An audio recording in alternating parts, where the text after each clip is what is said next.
strength again, and I do think that that's relevant always. So, and I think you would need someone as super fantastic as Fairuza. You need to find a young actress who does amazing. so good. Yeah, she was fantastic. Amazing in the movie. So you need to find someone to match that. So was Robin.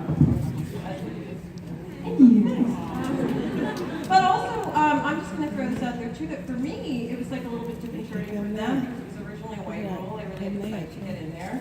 My original agent was like, you're too old, which I was, but I was like, I'm not. So I had to really fight to even get the appointment, and then fight to be in the movie. So I know it doesn't seem like it now, even in the 90s, there were not that many people of color in a teen movie, unless it was a Teen Lucas card. No good. So for me, it really means a lot when young people of any shade come up and say, oh, what's this thing over here? like me in a movie that I Okay, it's right on the screen.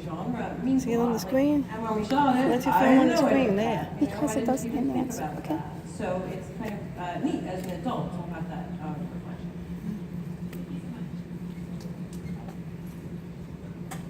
You guys are both off on this for Neve.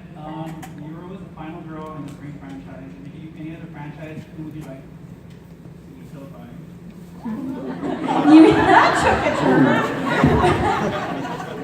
You mean if we did a fifth, who would I like to be killed by? Is that what you mean? Or you could be in any other franchise. Freddy or Jason, who would you like to get killed by? I'd have to say Freddy because it was a character of Wes's, right? I don't want you to And I miss Wes. You're a final. Yeah, I don't want to be. She's not a final. But if I had to be killed, it would be a character that was created, because he was foul. Thank you so much. I feel like Neve would have made a great Sarah Connor, too. Would make a great Sarah Connor. Who doesn't die, just kicks ass. Hello. This is for both of you, I guess. Are you holding a camera up while talking to us? Oh, okay. All I'm seeing is this like white dot. Hi, there you are. When the movie came out, were y'all invited to like rituals or ceremonies like with the cult or anything like that? No. Yeah, no.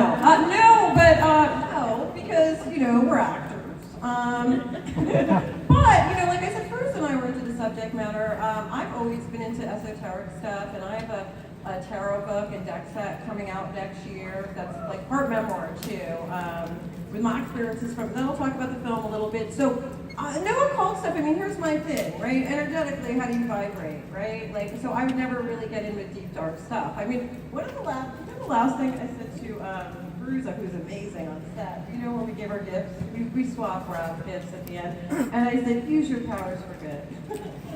And that's what I say to myself and everyone else. We all have good and bad energy, so use your powers for good.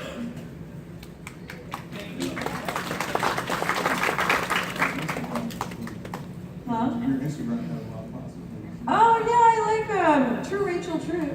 Cause this little girl she won't give me my name back. So no, I like actually exploring stuff on Instagram. I don't do so much esoteric stuff, but I like to talk about health and wellness on there because it's like I said, it's about energetically how you feel, how you vibrate, and I think what we put in our body. Think of it this way: any of you are into witchcraft, food is a spell for your body. So how are you combining your food, and how do you feel afterwards? So I talk about stuff like that, but in a fun way on my Instagram. Hey. My question for both of you: what's your favorite takeaway and qualities about Bonnie and Rochelle?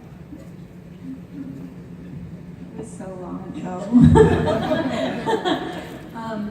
Obviously Bonnie goes through a transition of coming to accept herself and feel better about herself.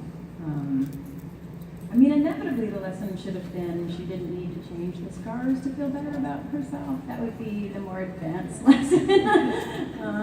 But the fact that these girls find each other and no longer feel like losers and find strength in one another, and that does not win. Inevitably, that's always good. Oops, someone's. Hi. That's okay. You can answer it. I would say for me, one of the things, I heard an interview with Andy Fleming, who directed the film, who's on public radio, and I don't know if this is so specific to my character, but he again said that the film it's kind of like the witchcraft in it is an analogy for burgeoning female sexuality, you know, like, and how scary that can be for people and men and all those things. So I think that's one of the ideas that it explores and how kinetic, you know, just that can be. That's what you want to take away from your character. Racists are cool. That's what I take away. Don't be mean to or make your hair fall out.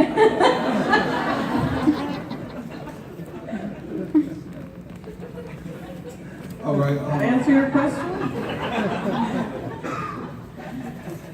Hi ladies, thank you so much for coming to San Antonio. You guys have been really kick-ass and ladies and nice. Thank you. Thank you guys. A question that I have, is there a certain scene in the movie that you guys just enjoyed recording and you guys think about to this day? When we got stoned on the I'll beach. take her answer is no. That's not true. That is, I do remember actually. But what was a favorite scene? I like the beach stuff. Yeah, the beach stuff was fun because it was just a beautiful location. Yeah, it's really fun to shoot there, and it was a good shoot, and oh, it's not even that movie, but like you saw us the White Owl. You saw us the White Owl. Well, I know when I did my incantation that the surf came up and I was wet water and washed away the set. So things like that, I thought, oh, really powerful. It made us narcissists. Oh, yeah. That's what it was. You know what was not a fun scene is the flying scene. Those harnesses are so uncomfortable. Yeah, they still A really bad veggie. They still fly people like it's Peter Pan in 1950. Like nothing has changed. Thank you so much. To piggyback off the earlier question from halfway, but it's from Oakland. What is your stand for the fact that the company is doing this buzz marijuana? This is about the craft, right? Peace and love for everyone. No, I'll say it. I think it should be regulated, but it's a plant. That's what I'm going to say. That grows out of the ground. I think not everyone should smoke weed, though. I am not against marijuana, but I often say this on my Instagram feed. It's not for everyone. It exacerbates certain medical conditions. It's not for like schizophrenics. It's very bad for people. But for some other people, like myself, it does work out. I like it for anxiety. But I'm like, I'm not high now. I'm not one of those people who would, with anything, you've got to look at it as where you would use it. So I tend to lately use CBD oil, which doesn't have any THC in it, right? So it's not going to get you anything except relaxes the body. And I prefer that over something like Xanax, which taxes your liver and hardcore pharmaceuticals. Damn. What, you asked? No, but I think it's a medicinal plant. I think it's weird that it was illegal to begin with, but I do think things like that need to be regulated, sure. Yeah.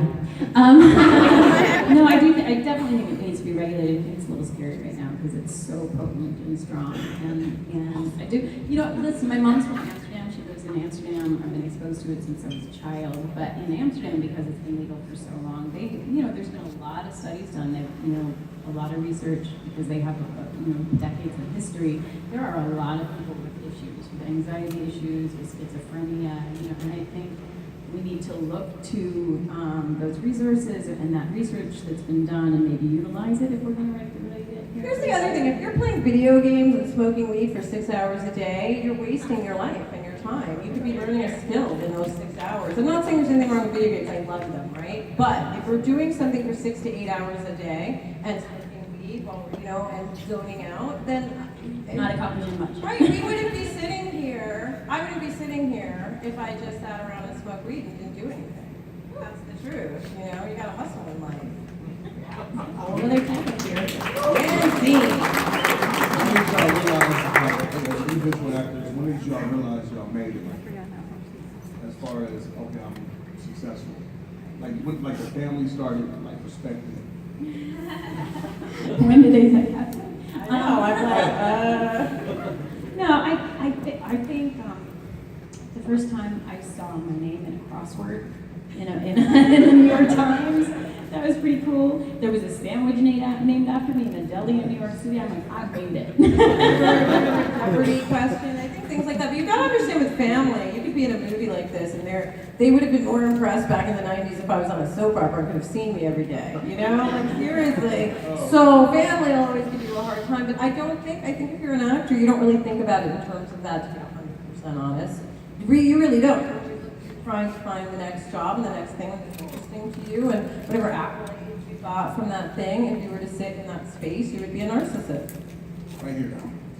Hi, thank both of you for coming. My question is for Rachel. I want to know what your hair care regimen is and the kind of hair products you use because your hair is beautiful and I love it. I've been obsessed for years. I don't know. Thanks, girl, but first of all, what is up with this weather here? Because this is not even hair. I'm like, oh. I live in a really dry climate, so the products I use are very different than what you would use for an arid climate. But here's my little tip that I'll tell you. I twist when my hair is wet, I twist it around my finger, and then I just let it dry like that. I don't, you know what, go to my Instagram, because I do give a little tips there, but I tend to not give hair tips and stuff, because there's 6 million girls with 3 feet of hair that can give you better tips on things like that. I'm just a girl who happens to have some hair. Favorite products? I love hair products. You know what I like, but you should write, but you have to, maybe I'll record this, it's, lately I've been using, but I don't know, you know what, I don't want to give you any products because they're not going to work here. That's literally my point, is like, She's not getting paid. no, that's actually what I said on my Instagram too, it's like, nobody's paying me, but the other thing is everybody's hair is so specific and different. So, here's a tip I can give you that's inexpensive. One of the ways I moisturize my hair is olive oil. You know, there's so many fancy products you can buy and spend a fortune on, but olive oil is fantastic. You could, just put it on dry hair, maybe a couple hours before you're going to shampoo, instead of buying some $40 oil. Just get the Trader Joe's if you have Trader Joe's, something like that. But hair care is so specific to everyone, and that's why I tend not to give hair care advice, because what works for me is not going to work necessarily for anyone else. Yeah, okay. Thank you, though.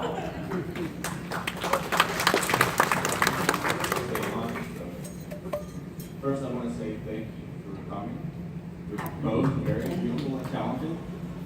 So my question was pretty much already answered about the craft. So instead, I will ask Neve, how did these strip of wild things fall into your lap? And for Rachel, Always men who want to ask me about wild. your character was a very complicated character, very complex character. So that's why that's the only. Look at your breast, Neve. It wasn't. I like it as a whole. And Rachel hadn't had big strip all into your lap. I was sent Wild Things. I was intrigued by it because I wanted to do something very different from what I'd done before. I challenged myself in different ways, and obviously, Party of Five was doing as well as it was. I was certainly known for Girl Next Door, and wanted to push against that and do something different. And I thought it was a fun script and daring and could be entertaining to audiences, and wanted to kiss a girl. So, no, just kidding. But I went and met with John Naughton, the director, and did an audition for him and had conversations. And inevitably, my agents were a little apprehensive about me doing it, but I'm glad I did. It was a good experience.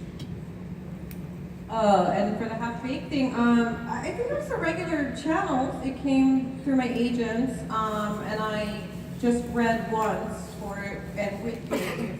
But I had also worked with the director, Tamara Davis, on CB4, which was a Chris Rock movie I did when I first moved to LA.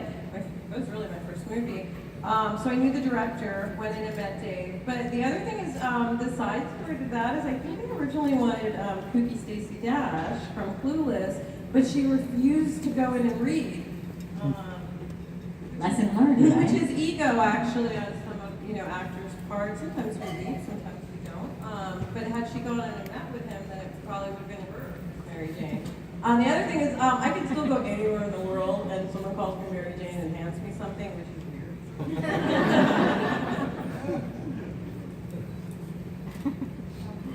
Hi guys. Hi. First of all, I'm really sorry for my English active learning. Not at all. Sound great. And I'm saying that there was someone. I just wanted to ask, what's your favorite thing about coming to conference? I mean, this is my first one, and definitely blown away. And so I want to know what's your favorite?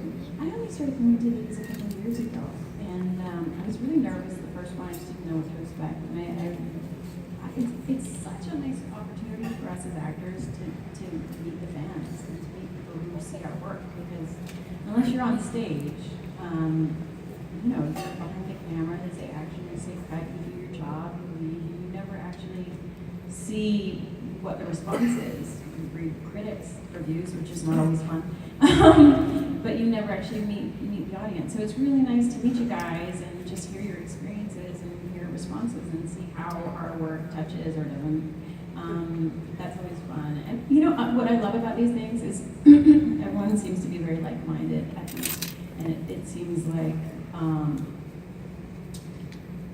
you know, horror fans, genre fans finding one another and having a blast together for 48 hours. It just, I don't know, I love it. I love the costumes, I love the families. It's funny to me that people will bring a 3-year-old up to me and go, "You're her favorite actress." I'm like, "What are you doing?"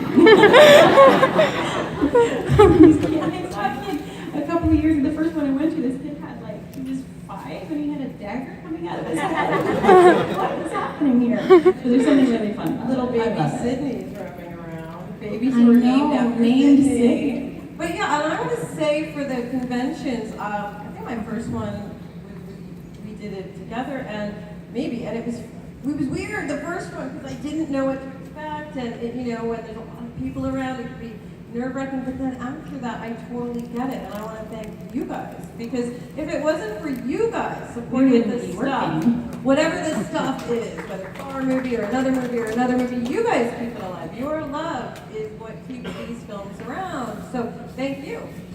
And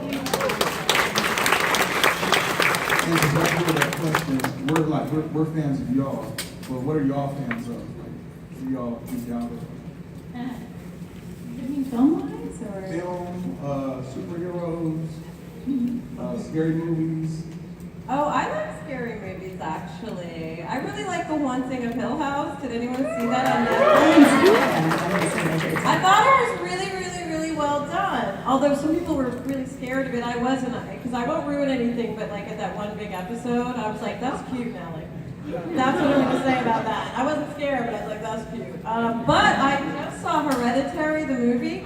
Nobody told me how creepy that was. It's a creepy movie, so I tend to like stuff like that. But, you know, I also love classic films as well. I love French noir, you know, Truffaut, too. I mean, I'm a film fan, so I think all different genres as an actor. Next question. I'm a big theater and movie fan, and my goal was to become an actress. And one big thing I had is I need tips on auditions. Like, how do you audition for different genres? Because that must be different from horror to acting. It's all acting. Yeah. I'll let you take it, but it's all acting. So go ahead. Yeah, I you know, when you're developing a character or playing a character, it's obviously all about just committing to that and creating that in your mind, who that person is, creating a history for them so that you believe it, so that the person observing you will believe it. I don't think there's any difference when you walk into an audition and what the genre is. Yes. You have to, obviously, if it's comedy, you still have to engage in the character. There's the timings, you know, there's certain elements that's a bit more elevated, but otherwise. Just yell a lot. That's like, talk really loud. No, but she's so right. It's acting. It's all acting. It's finding the truth. No matter what you're doing, you have to find the truth of the scene. So whether it's Sydney freaking out, scary guys coming after her, you know, or it's remains of the day, either way, it's the truth of the scene. So have you taken acting classes? Because that's what I find people don't Most take. important. Yeah, like nobody takes any classes. I have girls approach me on Instagram, not you, but other people approach me on Instagram, and they're like, I just want to be an actor, and I don't hear them say why, or I love acting, or the idea of portraying different emotions and characters. So a lot of people just want to be on TV or films, and I'm going to just say, if that's your bag, start a YouTube channel.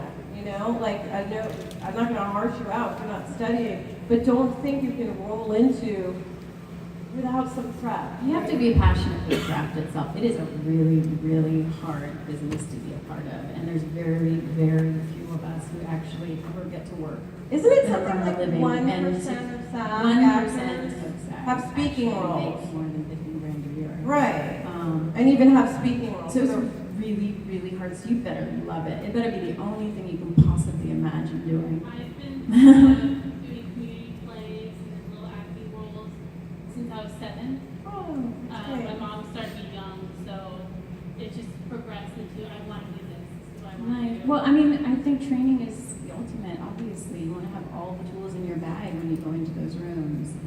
So train, study, watch. Observe. Go to theater. See what you like. See what your taste is. Watch film, classic film. Absorb everything that you can. The more prepared, and you know this from studying since you were 7, the more prepared you are, you're always going to be nervous when you go into an audition room. Usually there's a little bit of nerves, but if you're prepared and you know what you're doing, you're not going to tank it because of your nerves. Have y'all thought about teaching acting classes, or still go to acting classes? Those who cannot hear you. No, I think on my Instagram, people ask me that, and it's like I don't really have time to give acting lessons. I'm more interested in acting per se than teaching it. That's a skill to be able to teach something. That, you know what I mean? I don't know that I can do that, but I coach some friends and they coach me. I think we work in groups. Some of my actor friends came over and we shot a little short the other day. So I do things like that. So you're still learning even though you're Always learning, always. yeah. And especially with our work, because you're not actually working very often.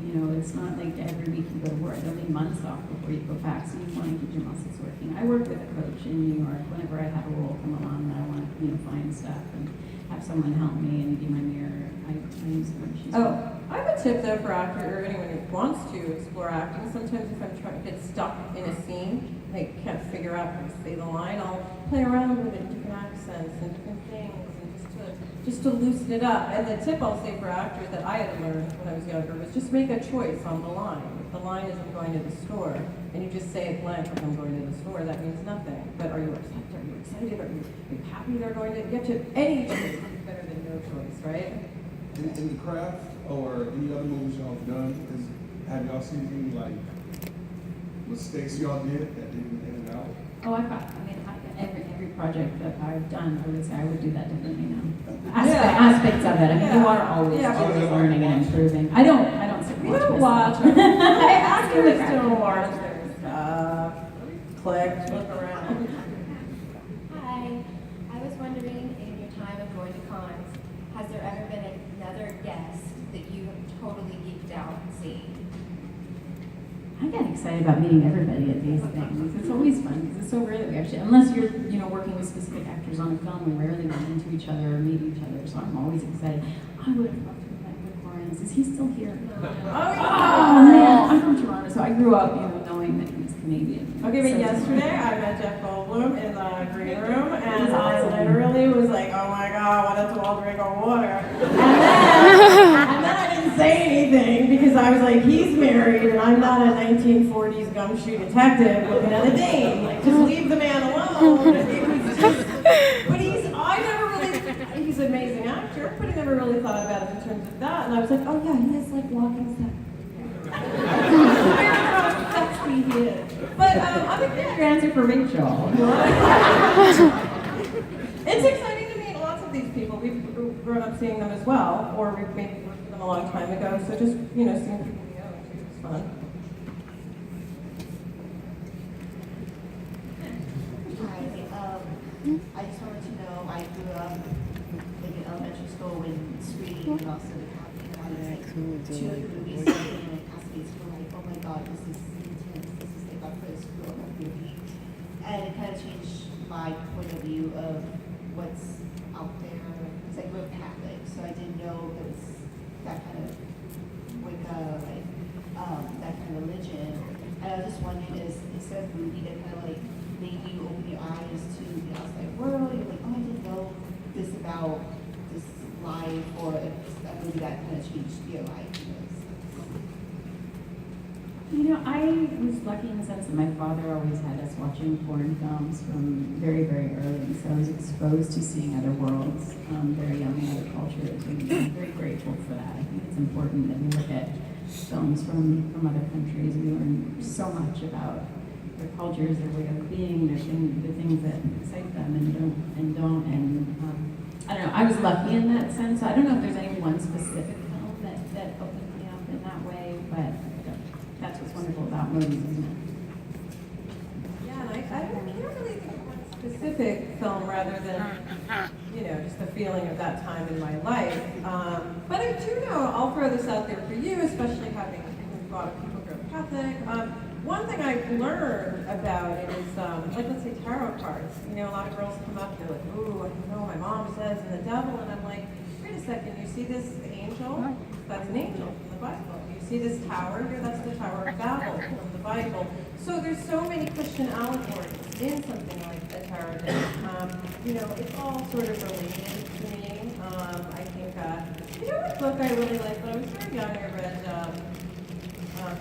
Miss of Avalon, right? And I loved learning about that because I didn't know much about paganism and things like that and how it tied in with Christianity, So I sort of like learning about all different religions and about different religious leaders because I do know, so just learning in general.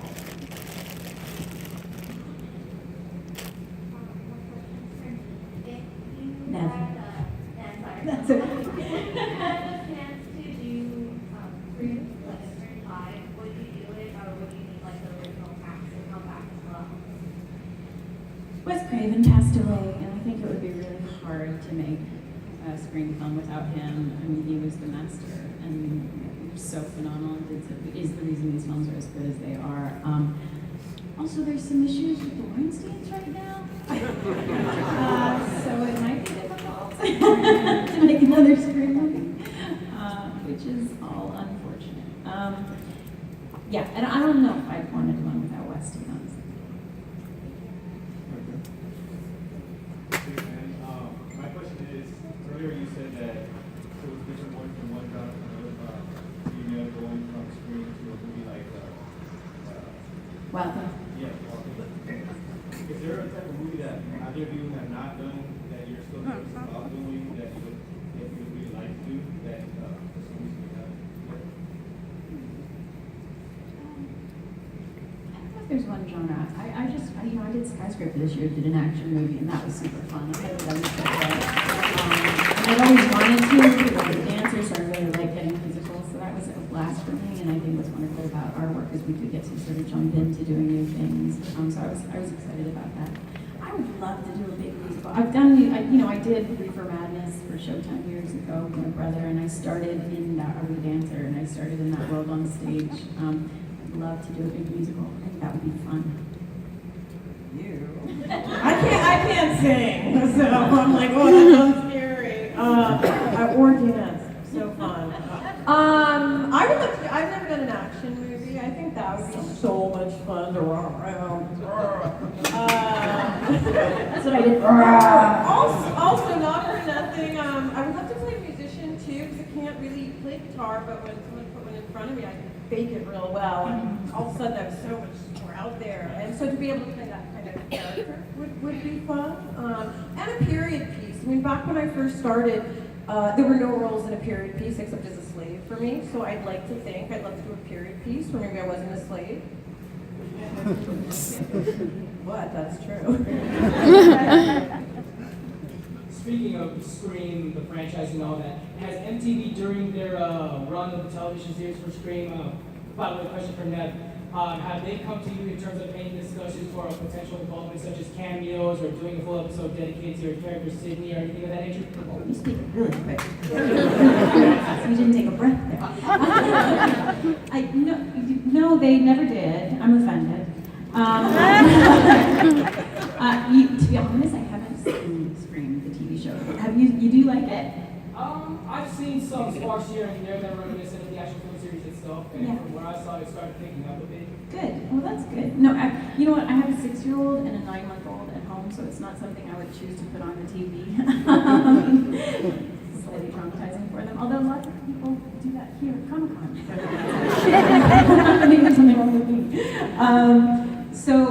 No one ever approached me about that, but I've heard it's picked up. Because I know at the beginning people were a little disappointed that it was not at Woodsboro and it was not in the same vein or same world. It didn't have the same actors, but from what I understand, they're starting to enjoy it. A lot of y'all are people's, a lot of men's first crushes. Do y'all have any crazy experiences from, like, who was my first crush? Get a lot of that. Here's a good one. Prince William told me that he had a poster of me on his wall when he was a kid. Top that! I cannot. Why did you lock that down? Might have just been a line, but it was a good one. No, but I did get a stalker off Twitter and have a 10-year restraining order. So no, I'm sure I've had cute crushes like, but never a prince. But I will say that's the thing, and I'm sure you've had the same thing. I'm sorry, it wasn't William, it was Harry. I got it wrong. It was Harry. Why didn't you remember that? My way. I think when you're in genre pieces like this, now I had a bodyguard. Because it did for a bit, yeah. Yeah, and you just like when you're in the public eye, whether you're an actor or not, just anyone in the public eye can attract certain things. So, I did have a stalker, at my house and blah blah blah blah blah. It's rather complicated. So I think things like that suck, to be honest. And what y'all have anything that we should keep an eye out on? I've just been being a mom right now because we adopted a baby boy 5 years ago. I was in LA last week finishing a show, got 2 offers, so I'm just working that right now. So I'm creating a TV show, and so we're going to be developing that this year and hope to shoot it this year, so that's exciting. Like I said, I have the tarot book and the deck set coming out, which publishing is slow as molasses, so it'll be either 2019 or early 2020. And then I don't know if you guys have seen this show on FX called Better Things. It's a really great show, so I have a little recurring on that, but won't be on until January or February, something like that. But it's kind of hard to juggle the writing sort of full time, so I'm focused on that until I'm finished, and then hopefully it'll be different things. Will all that be on your website? Should be. Yeah. Like I said, I'm probably most active on Instagram. I think I'm on Facebook at official Rachel True, which I'm trying to learn to update. I got real scared and left all that after the stalker. So, I started dipping my toe in the last couple of years back into social media. But I'm on Instagram a lot, and there's a link in the bio for. I have a health-centric website, by the way, that I haven't updated in a minute. But if any of you are interested in that stuff, I back it up with doctor studies. It's not just my opinion. I'm calling from different things. And I think for a lot of that was because I've had different things that happened or what happened to me. That here are some things y'all can do so that you don't end up. Infirm and sick. I had to deal with some health stuff for a while. So, those are I like exploring all my different passions online, whether it's health and wellness or acting or tarot or different things. So. We got enough time for 3 more questions, so. Hello. I'd like to know, since reboots are in, are you thinking about doing another reboot? Oh, we haven't done another one yet. Would you do a reboot of Party of 5? What's really great is Chris Kaiser and Amy Littman, who created the show, are doing a new version of Party of 5, and I think it's a really great version. They're doing a version about a Mexican family who's 5 kids, and their parents are sent across the border. And so they have to raise themselves in the same way that we had to as orphans. And obviously, I think it's very prevalent at the moment, a really important topic, and I think a great concept. So. That's amazing, by the way, because I actually was telling Neve I got into an accidental Twitter smackdown with maybe one of the Charm girls by accident. I did not mean to. But my thing was... Rachel has no opinions, obviously. So. But my thing was, I love that Neve just said, I'm so excited about this Party of 5 reboot, especially because it'll be with a Latin family and exploring these topics that we've not seen on television, right? And so for me, my thing was, hey, Charm Girls, why don't you just be excited there's some Latin brujas on TV. Out, that. Let's stick with that and don't worry about our egos because it seemed ego to me, like to be, because what do we say? Like, they do a craft remake, awesome, good luck. So to see these girls from the original one so upset they were going to redo their TV show, I was like, I get it, that maybe it's a little ego painful, but listen, it's a new day, it's a new dawn, and I'm so excited for those young Spanish girls to have a TV show. I think they should do like an all-Asian craft. That to me, no, it wouldn't. I would literally be like so into that. So, you know, I think if you switch it up and it makes me, it's more interesting.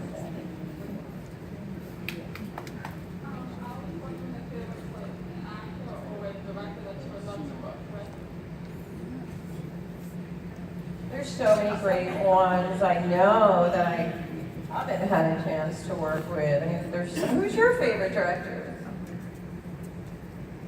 Hard question.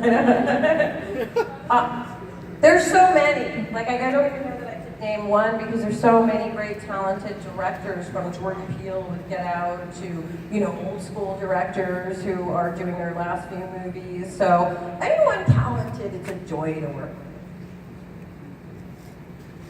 I agree. Yeah, I honestly I couldn't name one because there's a vast amount of directors I would love to work with and actors. You know, as long as we get the opportunity to work with people who are challenging themselves and doing something different. Although I would like to work with Ava DuVernay, if I want to speak that into existence. I think she's super duper talented. All right. Thank you. That is the craft panel, y'all.